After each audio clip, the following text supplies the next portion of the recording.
Pippi Longstocking. She's the only role model I have ever had. It's Regina, and I want to talk to you about how to create and live your freaking amazing life. And that's where Pippi comes in. There's a famous quote by her, and it goes like this: I have never tried that before, so I should definitely be able to do it. And that's kind of been my guiding principle in my life so far. If you've ever wondered what happens when you live life with that attitude, well, let me take you on a little trip through some of my adventures. And there are many, many more that I could potentially fit into a few minutes in this video, which is why I recently published a book about those adventures and other experiences too. And it's called Living My Freakin Amazing Life.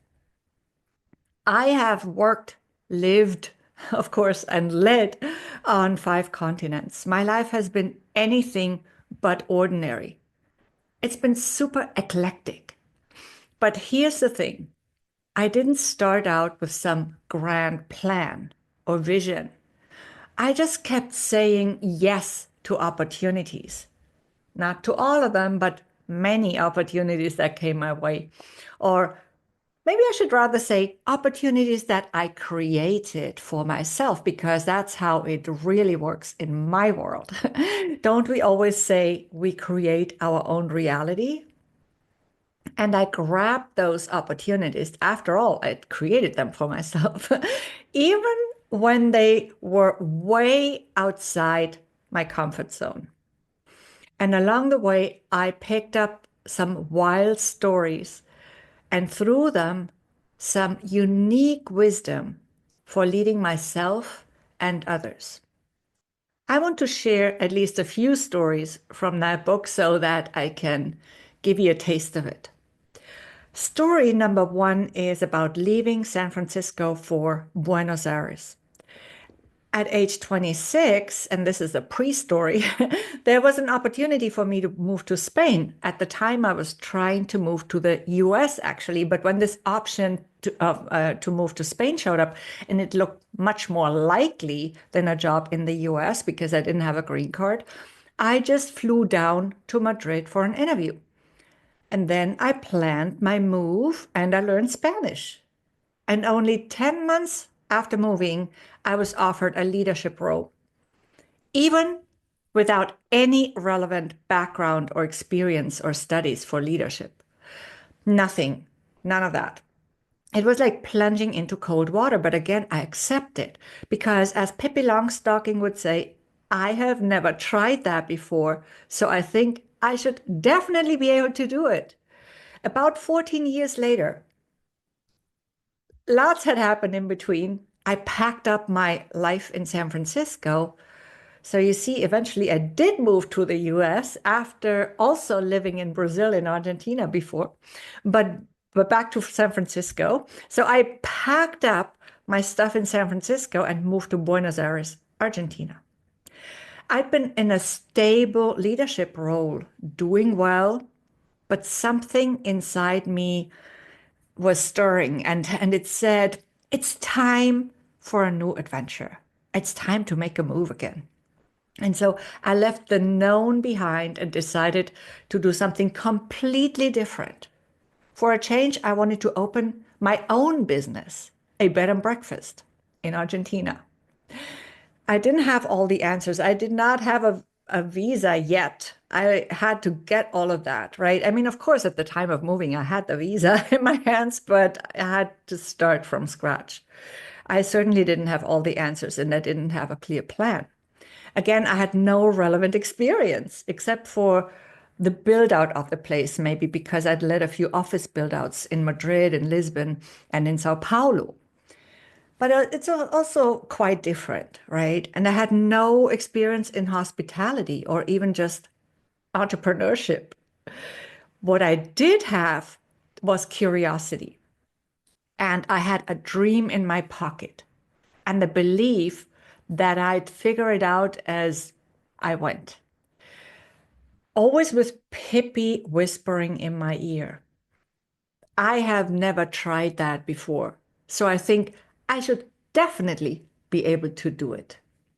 And did I figure it out? You know, absolutely. There are so many things to be figured out.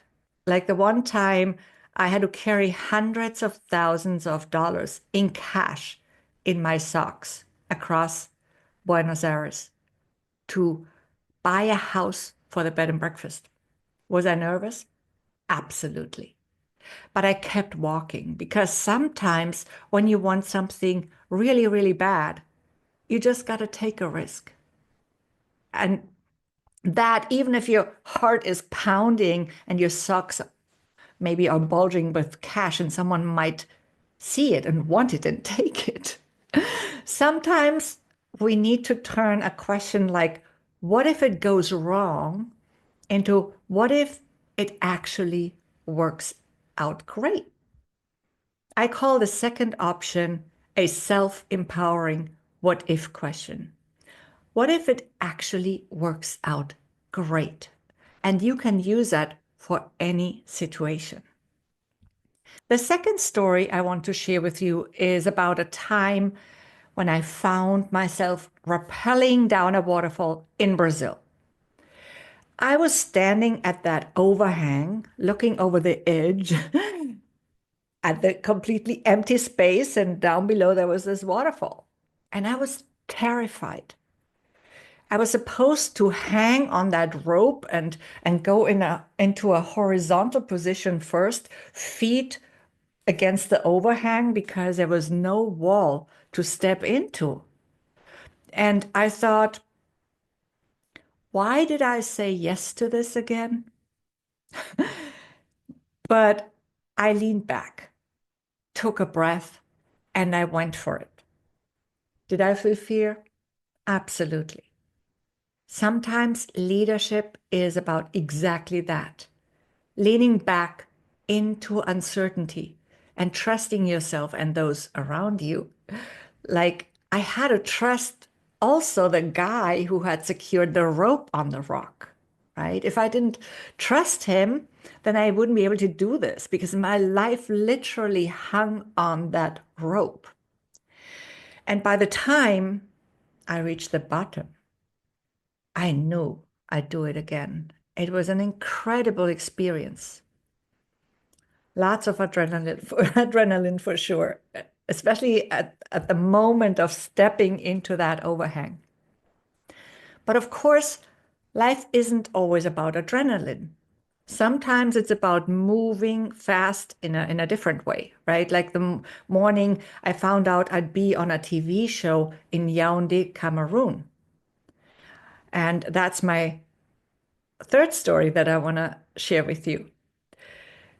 You know, I found out that I was going to be on a TV show in Yaoundé one morning, and I was going to be on that show at noon the same day. And it was already 9 a.m. At the hotel I was staying at, the internet was not working that day, and my cell phone was not working either. So there was really no fast way to reschedule all my meetings that I'd scheduled for that day. It was one of the last days in in Yaoundé. So, I really didn't have a lot of outfits left, especially not TV ready outfits. But I did find one in the end. And I had lots of meetings scheduled, but somehow I made it all work. And I was on air by lunchtime. Leadership, and that's what I've learned through this experience and many others, is often about flexibility, about trusting our creativity and our resourcefulness, about saying yes and then making things work. Or how about the time I traveled to Uganda for a month to work with a leadership institute? I met the guy online. We agreed we'd collaborate, and I just went. I just hopped on a plane. He and his colleague picked me up at the airport in Kampala. From Uganda, I then went on to teach a workshop in Rwanda, where the only payment was a place to stay for 10 days. I also ended up staying for a month, just like in Uganda, because sometimes it's not about the money. It's about showing up, sharing what you have, and trusting that the experience will be worth it. And it always is. Now, I'm not saying you should stuff money in your socks or rappel off cliffs unless you want to. But here's what I am saying. Every time you say yes to something new, you're giving yourself a chance to grow, to lead yourself, to discover what you're truly capable of, to find out what else is possible for you. These experiences didn't just teach me how to handle risk or how to think on my feet. They gave me a wisdom that's uniquely mine. And that's what I share in my new book, Living My Freakin Amazing Life. The subtitle is Create the Life That's Perfect for You Anywhere in the World, because that's the intention of the book, to inspire you to create the life you want, the life of your dreams, the life on your terms. Whatever a freaking amazing life might look like for you is different for everyone. And I also want to say this very clearly. There's nothing wrong with you. So you don't need to be fixed. What you may want to do is give yourself permission and the freedom to unfold as your truest self, as the leader of yourself and your life. And maybe also a leader of other people, of a team, a community, or maybe even a thought leader. I also share leadership wisdom at the end of each chapter in the book. The specific things that I learned about leadership, not in a theoretical leadership course, but through real life experiences. And the book is now available on Amazon for you. So if you're ready to create a life that's perfect for you, grab the book now and allow yourself to be inspired. And remember, you've never done it before, so you should definitely be able to do it. Thank you for being here with me. Now go out there and live your freaking amazing life.